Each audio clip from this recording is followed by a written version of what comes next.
चीज है, वो मजहब उसको उसकी इजाजत नहीं देता। नामो नसब जमीन के नस्लों में बट गए, आदम के बेटे कितने कबीलों में बट गए, आए हैं जब से पेश इमामत के मसल्ले, सिजदे हमारे कितने मरलों में बट गए।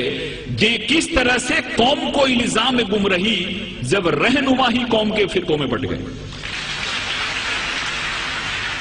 अगर रहनुमा ही फिरकों में बट गए और उन्होंने उस चीज को नहीं समझा, उसको मकसद को नहीं समझा, तो हम उस महान और उस ग्रेट रिलीजन को क्यों दोष दें जिन्होंने पूरी दुनिया में अमन को लाया।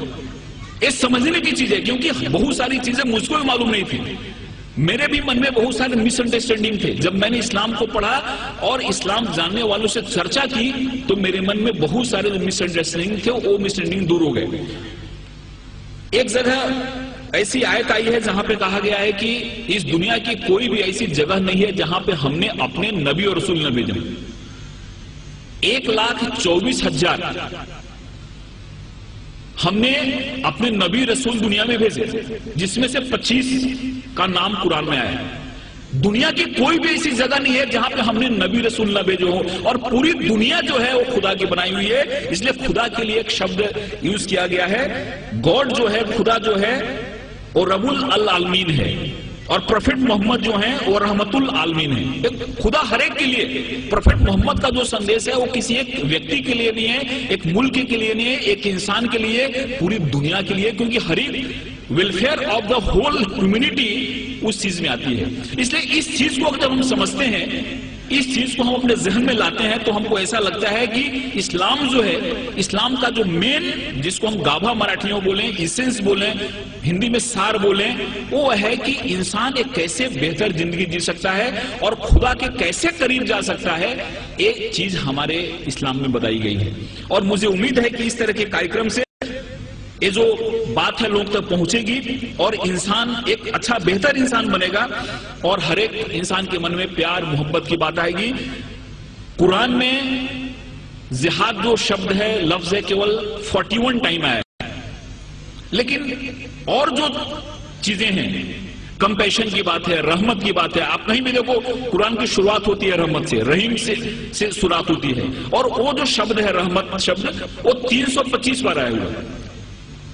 रहमत शब्द जो है, कंपैशन शब्द जो है, वो 325 बार आया हुआ है, और जिहाद शब्द जो है वो 41 टाइम आया है, और वो भी जंग के अर्थ में नहीं आया है। जिहाद एक एफर्ट्स के रूप में आया है, एक कोशिश के रूप में आया है, और उसमें भी ऐसा कहा गया है कि जिहादे अकबर और जिहादे असगर। तलवार की लड़ाई बहुत छोटी लड़ाई है, जिसको उन्होंने जिहादे असगर कहा, और खुद से लड़ना जिहादे अकबर है। सबसे बड़ी लड़ाई है खुद से लड़ना। हमारे अंदर जो विकार है, हमारे अंदर जो दोष हैं, हमारे अंदर जो खामियां हैं, इन खामियों से लड़ना सबसे बड़ी लड़ाई, जिसको जिहाद अकबर कहा। और तलवार की लड़ाई छोटी लड़ाई है, उस लड़ाई को बहुत ज्यादा तरजीह नहीं दी, वो जिहाद असगर है। इसलिए बहुत ऐसी चीजें हमारे सामने आती हैं जिस चीजों से ऐसा लगता है कि इस्लाम ने दुनिया को क्या दिया, लेकिन कुछ लोगों ने जानबूझ के इसको फैलाया, कुछ लोगों ने समझा इसको नहीं, कुछ लोगों ने समझाया नहीं। और मुझे उम्मीद है कि जिस हिसाब से इस्लामिक रिसर्च सेंटर ने इस्लाम को बड़े ही साइंटिफिक ढंग से सामने लाया है, उनकी किताबें भी जो निकली हैं, वो किताबें जब कोई आदमी पढ़ता है तो उसके मन में एक सही पिक्चर आता है। कहीं भी किसी के बारे में नफरत नहीं, कहीं भी किसी के बारे में मन में विद्वेष या दुश्मनी पैदा नहीं होती। इसलिए मैं खुदा से दुआ करता हूं कि उनका ये जो मकसद है वो कामयाब हो, हमारे हिंदुस्तान में, पूरी दुनिया में अमन फैले, कौमी एकता फैले, कौमी आहंगी फैले। और इस शब्दों के साथ मैं आपसे विदा लेता हूं कि मोहब्बत से करो आगाज तो अजनबी भी करीब आते हैं। मोहब्बत से करो आगाज तो अजनबी भी करीब आते हैं, और मोहब्बत है एक रूहानी मंजिल जहां फरिश्ते भी सर झुकाते हैं। खुदा हाफिज़। Spread the word, oh man. Spread the word of Islam. Oh, fortunate one, paradise must be won.